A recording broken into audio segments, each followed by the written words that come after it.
good morning. Ito,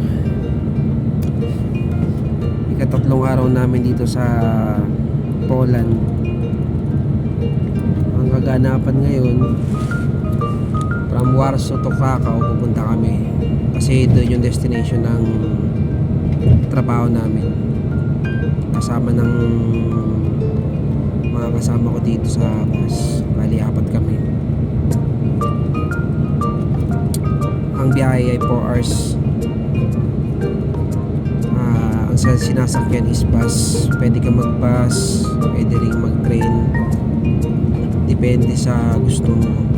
Dalawa naman ang pwedeng sakyan.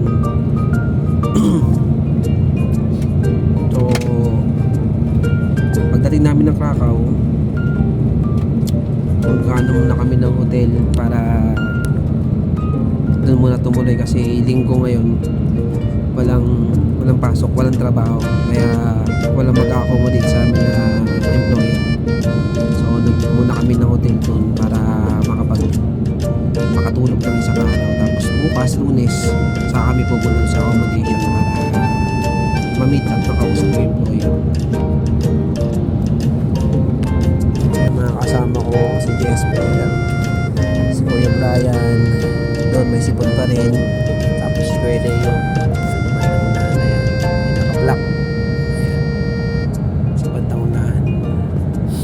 Then biyaheng from Warsaw to Krakow, sabi daw ni Jesper, to Cubao. Ayan, siguro mga pa kami darating doon. Ang oras ngayon is 8:50, mga 1:45. Hindi ka mo malamig dito? Oo, hindi raw malamig dito, sabi niya. Mainit daw, mainit. Ayun o, pero pumuputok na labi niyan. Alright, ito muna update ngayon mga guys. Matutulog muna kami kasi 3 hours yung biyahe. Update ulit, kaya mag-update ulit ako para sa ibang araw.